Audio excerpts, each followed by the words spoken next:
The Krell Empire had come to the human colony world of New Haven like a dark storm that nobody could stop. Their massive spaceships filled the sky, blocking the sun for days. The people below looked up with fear in their hearts, knowing that their old life was finished. In just 3 weeks, the colony fell under the control of aliens who cared nothing for human life or human feelings. Park Tayo was the governor of New Haven, and he had tried to protect his people. He sent messages to the Krell, asking for peace. He offered them resources and help, but the Krell commanders did not want peace. They wanted control. They wanted to rule over every human on this world, and they wanted total obedience. Park Tayo watched his power disappear like water flowing through his fingers. Now he was just another prisoner on his own colony world. The worst thing came when the Krell brought their secret weapon to New Haven. It was Vexithorin, the Dragon of Darkness. This creature was like nothing the humans had ever seen before. Its body was covered in scales as black as the night sky, and these scales seemed to drink the light around them. Its eyes burned with a golden color that looked angry and ancient. When Vexithorin flew through the air, soldiers and workers ran screaming into their homes. When the dragon roared, buildings shook and windows broke into pieces. The Krell kept this dragon under strict control, using devices that glowed with blue light around its neck and head. On a cold morning, Park Tayo received a message from the Krell High Commander. The message was simple and terrible. The humans must bring a child to the Great Colosseum outside the city. This child would be given to Vexithorin as a test of human loyalty. The Krell commander wrote that if the humans refused, every single person in New Haven would be killed by sunset. There would be no negotiations. There would be no second chances. The child must be offered, or everyone would die. Park Tayo called an emergency meeting of all the important people in New Haven. They gathered in an old building that the Krell had allowed them to keep. The room was dark and cold, and every face showed deep pain and fear. Park Tayo sat at the head of a long table and told them what the Krell had demanded. The room became silent. Some people looked down at their hands. Others looked away, unable to make eye contact with each other. "We need to choose," Park Tayo said slowly. "We need to find a child who will be given to the dragon.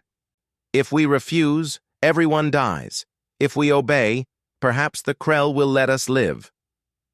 The discussion that followed was the saddest conversation any of them had ever had.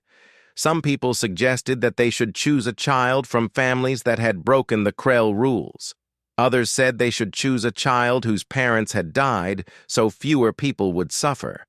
One man said they should draw lots from all the children in the city. Each suggestion felt like a knife in the heart.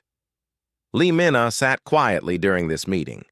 She was a teacher at the colony school, and she had known almost every child in New Haven. She had taught them reading and writing and mathematics. She had helped them learn about their world and their future. She had 2 children of her own at home, including her daughter Haena, who was 8 years old. Haena was a special child. She was kind to animals and to people. She asked good questions about why things happened. She saw the world with fresh eyes that understood things that adults had forgotten. As the meeting continued and the arguments grew louder, Lee Minna felt something change inside her heart. She thought about all the children in New Haven. She thought about how each one was someone's baby, someone's dream for the future. She thought about how choosing one child would cause terrible pain that could never be fixed. A family would lose someone they loved. A mother would lose her child. This pain would spread through the colony like poison. Lee Min-ah stood up from her chair. The meeting stopped.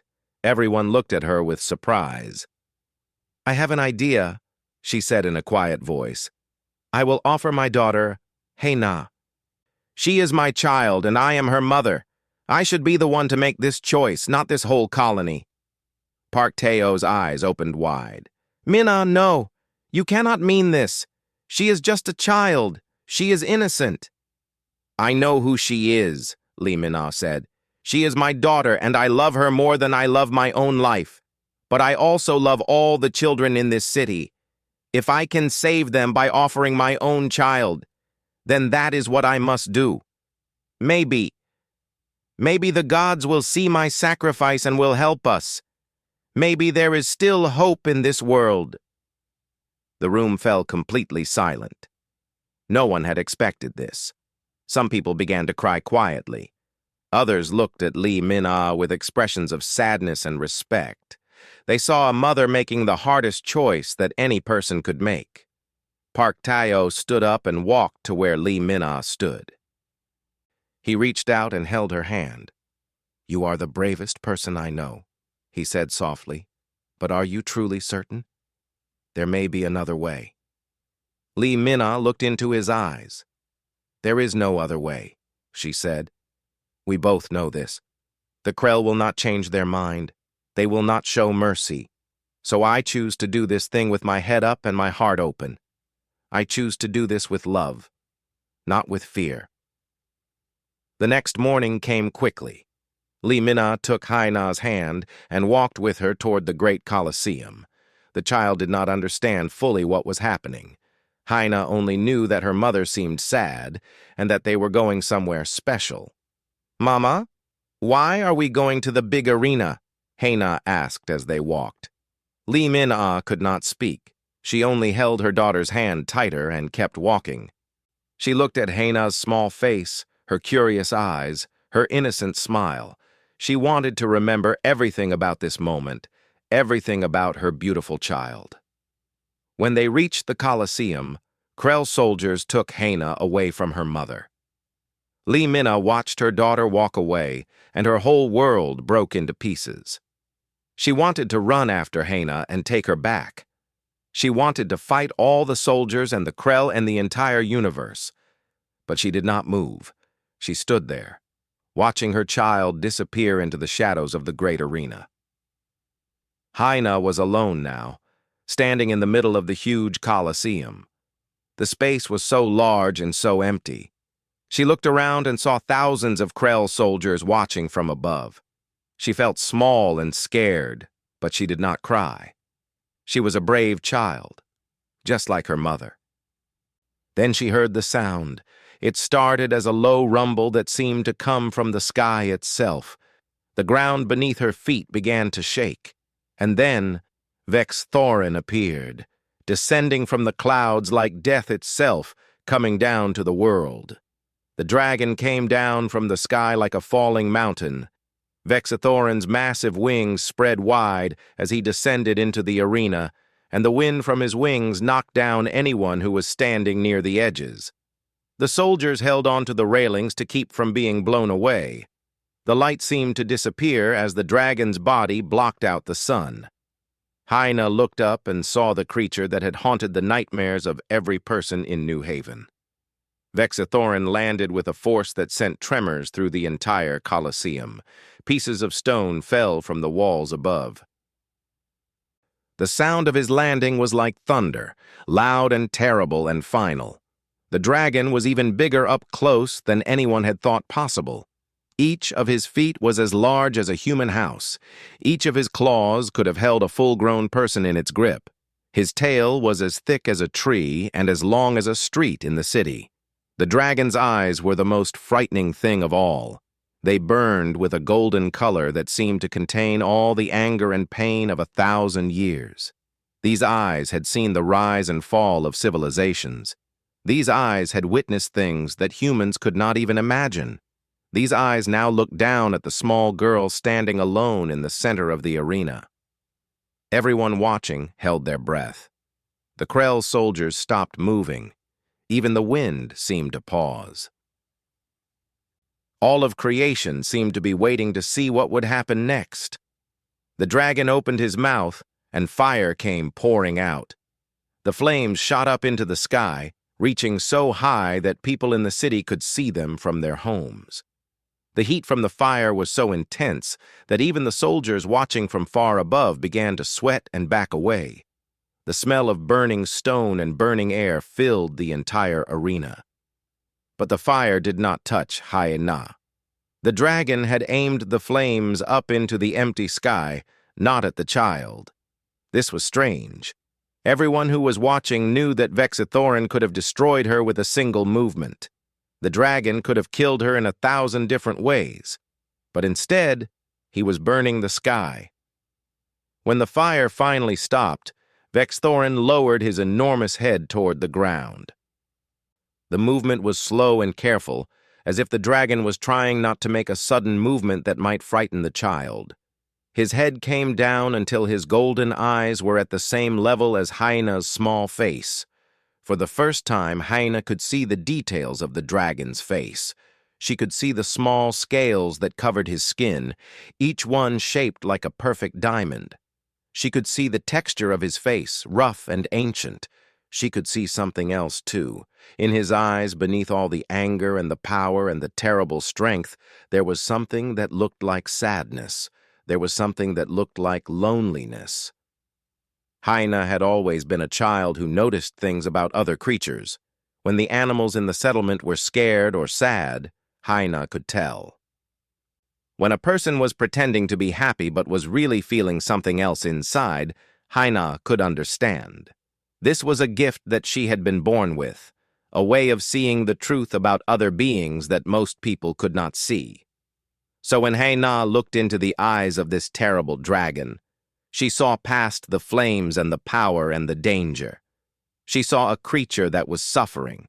She saw a being that was trapped and controlled and made to do things against its true nature. She saw something that was lonely in a way that made her own heart hurt. Without thinking about it, without being afraid, Hyena took one small step forward. The Krell soldiers above began to shout in alarm. They thought the child was about to be killed, but Vexithorin did not move. He simply watched as the tiny human walked toward him. Hyena reached up with her small hand. Her arm was so short that she could barely touch the edge of the dragon's face. Her hand was so small that it disappeared against the dragon's scales. But she touched him, and when she did, something amazing happened. The dragon began to cry. The tears that came from Vexithorin's golden eyes were like small rivers. They ran down his face and fell to the ground, creating pools of water in the arena. The dragon's whole body began to shake, not with anger, but with emotion so strong that he could barely control it. The shaking was so powerful that it made the ground shake again, and more pieces of stone fell from the walls.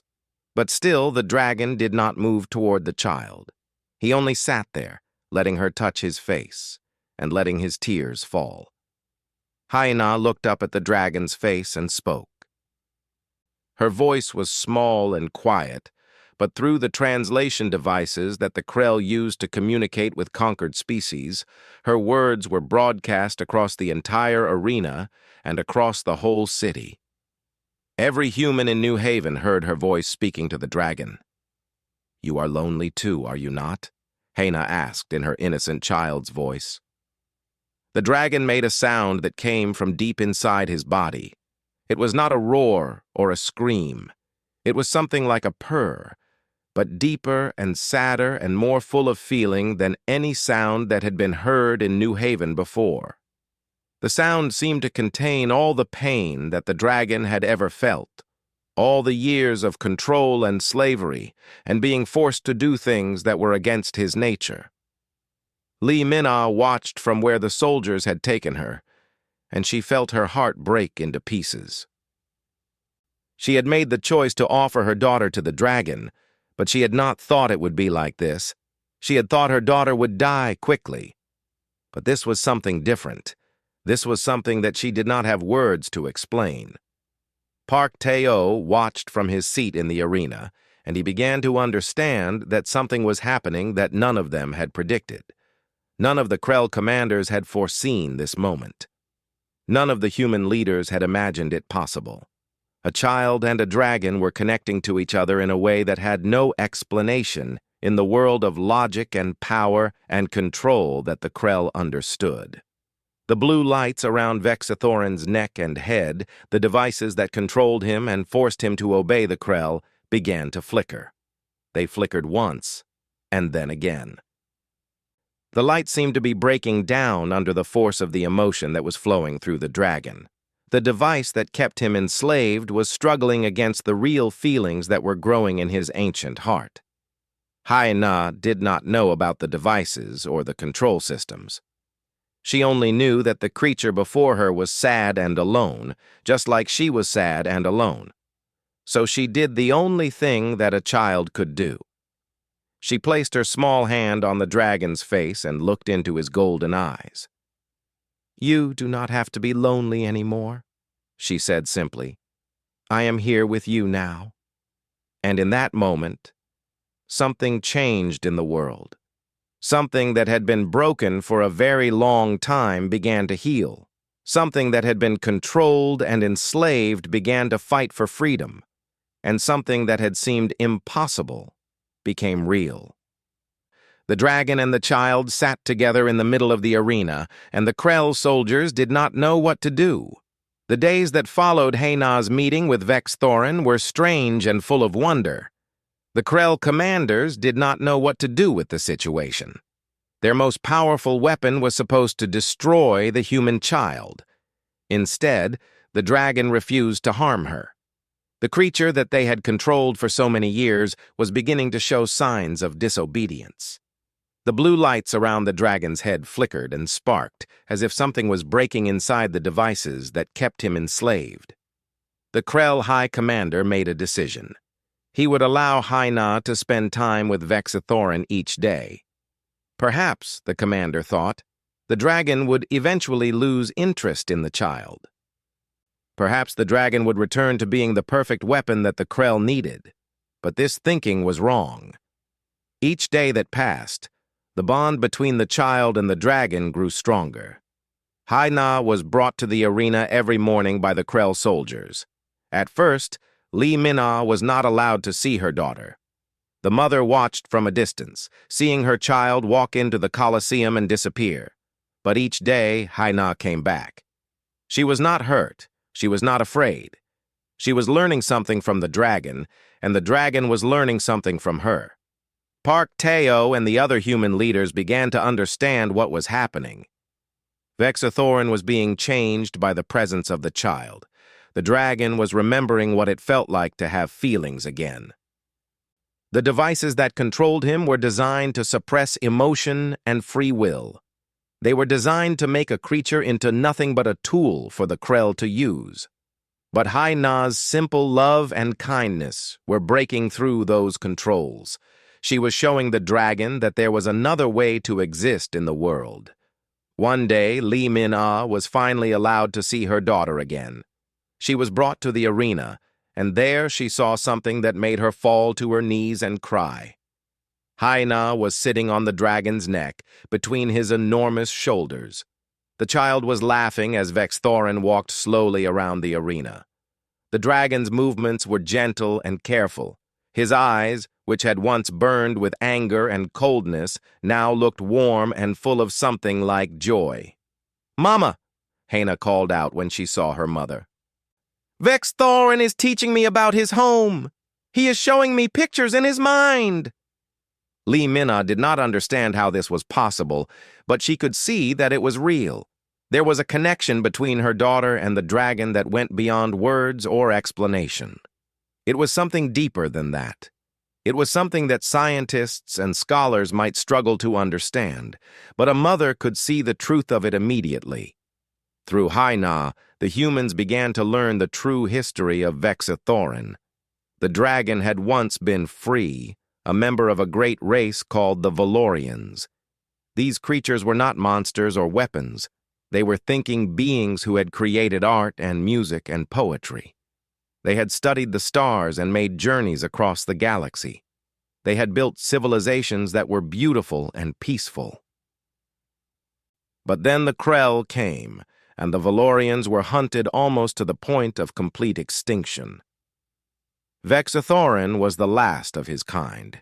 He had been captured more than 100 years ago and had been enslaved ever since. The devices that controlled him had been forcing him to forget his past, to forget his people, to forget his own nature. The Krell wanted him to be nothing but a weapon, a tool. a thing without feelings or thoughts of its own. But Hai-Na's love had awakened something in him that the Krell had tried very hard to kill. She had awakened his memory of who he really was. She had awakened his capacity to feel and to care and to hope. The dragon was becoming himself again, and it was the love of a human child that was making this possible. Word about the strange bond between the child and the dragon spread beyond New Haven. Humans who worked in other Krell settlements began to hear stories about what was happening. Scientists on other worlds became interested in this impossible friendship. A brilliant researcher named Dr. Kang Ji-won, who worked in the Eastern Settlement, heard the stories and began to form a theory. Dr. Kang Ji-won had studied the Krell's control devices for many years. She had made notes about how the devices suppressed emotion and independent thought in alien creatures. She had theories about why the devices sometimes failed, and when she heard about Hai-Na and Vexithorin, she began to understand something important.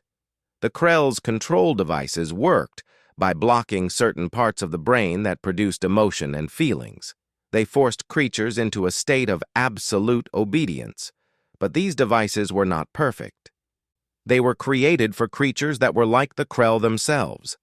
When the devices were used on creatures like dragons, creatures that felt things deeply and loved strongly, the devices sometimes failed. Dr. Kang Ji-won knew that unconditional love and simple human kindness were the most powerful things in the universe. She knew that a child's capacity to see the good in others and to care without judgment was a force that could break through any technological control. And she believed that if the world was going to change, it would be because of things like the bond between Hai-Na and Vexithorin. But the Krell were beginning to understand what was happening, too. They saw that their weapon was becoming independent. They saw that the devices were failing. And they saw that the humans were gaining hope from watching the dragon become free. The Krell commanders knew that they needed to act quickly before things got out of their control. Hai-Na spent more time with Vexithorin every day. She learned his language, which was not words but pictures and feelings that appeared in her mind. She taught him about humans and about the colony of New Haven. She showed him kindness that he had not experienced in more than 100 years. And with each day that passed, the blue lights around his head grew dimmer and more broken. Lee Min-ah watched her daughter grow stronger and braver. She saw how Hai-Na was helping the dragon remember his true self. She saw how the child was showing everyone in New Haven that even the most terrible and frightening things could have goodness inside them. She saw how her sacrifice of her daughter was not really a sacrifice at all. It was a gift. It was the beginning of something new. The Krell did not understand this at all. They could not comprehend how a child could be more powerful than their weapons. They could not understand love in the way that it worked in this situation. And so they began to make plans to fix what they saw as a problem. They began to plan what would come next, and they did not know that this decision would change everything forever. The Krell High Commander made his decision. Vexithorin had become unreliable. The dragon was no longer a perfect weapon. The device that controlled him was failing faster each day. The commander ordered that Hai-Na be removed from the dragon's presence immediately. They would separate the child from the creature and reinstall new control devices. The failing old devices would be replaced with stronger ones. The dragon would be reformed and retrained, and this time the Krell would make sure that there would be no weakness in the control systems. The soldiers came to take Hai-Na away on a bright morning when the girl was sitting on Vexithorin's back, running her fingers along the smooth scales of his neck. The dragon felt the soldiers approaching, and he understood what was about to happen. For the first time since Hai-Na had touched his face in the arena, Vexithorin roared. This was not a roar of anger or violence. This was a roar of pain and sadness and desperate fear. This was the roar of a creature who had found light in the darkness, and now that light was being taken away. The sound was so powerful that it shook every building in New Haven. Windows broke, Structures cracked. People fell to the ground and covered their ears, unable to bear the sound of the dragon's anguish. Haina screamed as the soldiers pulled her away from Vexithorin. She reached back toward the dragon, her small arms stretching as far as they could go. Her voice called out his name, over and over. The dragon tried to follow her, but the control devices suddenly activated with new power.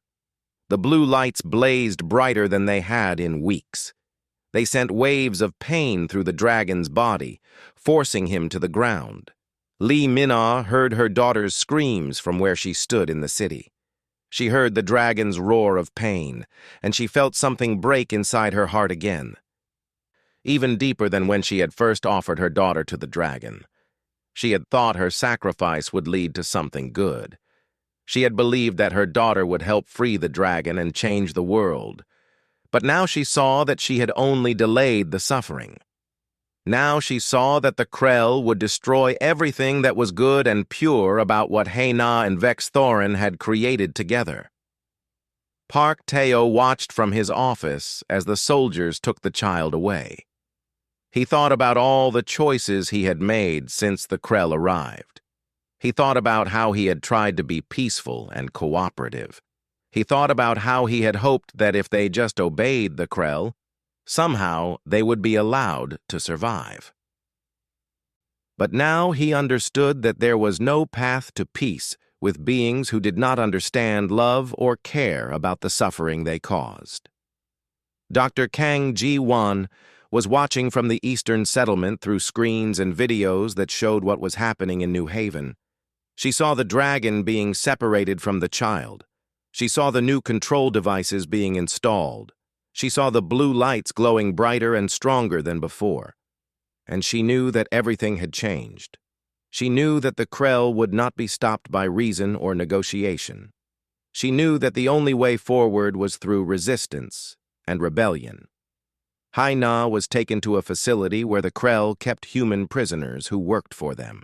She was not hurt, but she was locked in a room with thick walls and a door that had no handle. She had nothing but a bed and a window that showed the sky. She sat on the bed and cried. She cried for Vexthorin, who she could still feel in her mind even though they were far apart now. She could feel his pain through the connection that had grown between them. Vexithorin went through agony as the new devices were attached to his body. The Krell technicians worked for hours, installing stronger controls, deeper suppressions. They fed new commands into the dragon's brain. They tried to make him forget the love he had felt for Haina. They tried to erase the memory of freedom that had grown in his heart, but they could not do it. The connection between the dragon and the child was too strong. What happened next surprised everyone. The Krell had wanted to keep their most powerful weapon under control. But what they had not understood was that by taking away the one thing that gave Vexthorin a reason to live, they had unleashed a force that they could not contain. The dragon did not accept the new control devices. The dragon did not obey the new commands. Instead, Vexithorin began to fight back against the technology that enslaved him. The dragon's power was immense. Each time the Krell tried to strengthen the control devices, Vexithorin would break them. His ancient mind found ways to resist the technology. His body, stronger than anything the Krell had ever created, began to damage the devices from the inside. Within days, the new control devices started to fail just like the old ones, and this time, the dragon was more aware, more determined, and more angry than he had ever been before. The Krell commanders realized that they had made a terrible mistake. They had thought that separating the dragon from the child would make him easier to control, but instead, they had given him the one thing he needed to fight back. They had given him motivation. They had given him a reason to break free, and they had made him so desperate to find Haina again that nothing could stop him. Vexithorin broke free from the facility where they were trying to reinstall his control devices. He flew into the sky and tore apart the equipment that had enslaved him for 100 years. His roar of freedom was heard across the entire continent. People in cities far away heard the dragon's cry. Even on other worlds, the sound traveled through communication systems, and everyone understood that something extraordinary was happening. The Krell soldiers tried to stop him, but they were nothing compared to his power. The dragon destroyed their weapons and their vehicles with barely a thought. He was no longer a slave. He was no longer a tool. He was Vexathoran, the last of the Valorians, and he was free. But Vexathoran did not fly away and leave New Haven behind. Instead, he flew toward the facility where Haina was being kept. He broke down walls and doors. He freed the child from her locked room. And when Haina saw the dragon again, she climbed onto his back, and they flew together into the sky. This moment was seen by everyone. The humans in New Haven saw their hopes soaring through the clouds. The Krell saw their power crumbling before their eyes. Dr. Kang Ji-won saw the beginning of a revolution. And across the galaxy, on every world that the Krell controlled, enslaved species began to understand that freedom was possible. They understood that love and connection were more powerful than weapons and control. They understood that if one child could change a dragon, then together, many species could change the entire galaxy. After Vexathoran and Haina escaped together into the sky, everything changed very quickly. The dragon did not flee far from New Haven.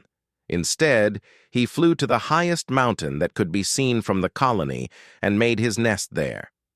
From this place, he could watch over the humans, and they could know that he was near. Haina lived with the dragon, and through their connection, she became a bridge between the humans and the ancient creature. The Krell were shocked by what had happened. For the first time in their history, they had lost control of one of their weapons. For the first time, they understood that their technology and their force were not enough to control everything. The loss of Vexathoran was a serious blow to their power in this region of space. The humans in New Haven began to hope that perhaps the Krell could be defeated. Park Teo called another meeting of human leaders, but this time the mood was completely different from before. Instead of despair and fear, there was now hope and determination. Park Teo stood and spoke to the assembly of people. "We have seen something that nobody believed was possible," he said. "We have seen a dragon become free. We have seen the Krell's power broken. And we have seen that love and kindness are stronger than weapons and control. This is the beginning of our freedom. We must work together now. We must reach out to the other human settlements. We must tell them what has happened here. We must show them that rebellion is possible." Word began to spread across the planet and then to other worlds. Humans and other enslaved species heard the story of Haina and Vexathoran. They heard how a child's love had freed a dragon. They heard how this freedom had broken the Krell's power, and they began to believe that they too could be free. Dr. Kang Ji-won submitted a complete scientific report to every human settlement and every enslaved species that she could reach. In her report, she explained how the Krell's control devices worked. She explained how these devices were designed to suppress emotion and free will. And she explained how genuine human love and compassion could break through these technological controls. She showed that the technology was not perfect, and that there were weaknesses in the system that could be exploited. The report was revolutionary. It gave people hope by showing them that the Krell were not invincible. It gave them understanding of how the control devices could be resisted, and it gave them the courage to fight back. Dr. Kang Ji-won became a hero to all the enslaved species. She represented the power of knowledge and reason combined with the truth about love and compassion. A coalition began to form. Different species and different worlds started working together to plan rebellion against the Krell Empire. Humans, Valorians, and dozens of other intelligent creatures began to see themselves as allies instead of competitors. Park Teo became one of the leaders of this alliance. He worked with leaders from other worlds to coordinate resistance movements. He argued for peace and cooperation between the different species. He showed them that if they could work together, they could defeat the Krell. Vex Thorin became the symbol of the rebellion, the image of the great dragon, flying free across the sky with the human child on his back, spread through every communication system in the galaxy. Enslaved beings saw this image and felt hope. They saw that freedom was possible. They saw that one creature, one person, could change the world. But the Krell did not give up easily. They sent their military forces to New Haven to recapture the dragon and suppress the rebellion. They sent warships and soldiers and weapons. But Vex Thorin was not afraid. The dragon fought with all his ancient power and strength. He fought not with the rage of a weapon, but with the determination of a being fighting for freedom. And the humans fought alongside him, helping in any way they could. The battles were fierce and terrible. Many soldiers on both sides were killed or injured. The colony of New Haven was damaged by the fighting.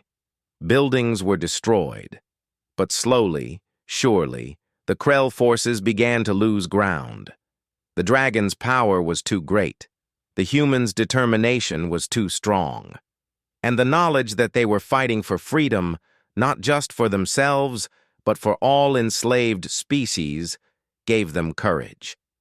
Li Min-Ah watched her daughter from a distance as Hai-Na helped to coordinate human efforts during the battles. The girl was only 9 years old now, but she had seen and done things that most adults could not imagine. She had wisdom beyond her years. She had courage beyond her size. And she had a connection to Vex Thorin that allowed them to communicate and work together perfectly. Other planets began to join the rebellion. When the humans and the dragon won victories on New Haven, other enslaved species took up arms on their own worlds. They fought to break free from Krell control. They fought to destroy the devices that enslaved them. They fought because they had seen that freedom was possible. The Krell Empire found itself fighting wars on dozens of worlds at the same time. Their military was stretched too thin. Their technology, which had seemed so advanced and so powerful, was being countered by the determination and cooperation of free beings. Slowly, world by world, the Krell lost control. A council was formed to create a new government for the free worlds. This was not a government ruled by the strongest or the most advanced. It was a government where all species had equal voice. Humans had representation. Valorians like Vex Thorin had representation. And dozens of other species that had been enslaved by the Krell now had the chance to help shape the future of their civilizations. Park Teo worked tirelessly to help create fair laws and fair governance. Dr. Kang Ji-won continued her scientific work, now helping freed species to heal and to rebuild.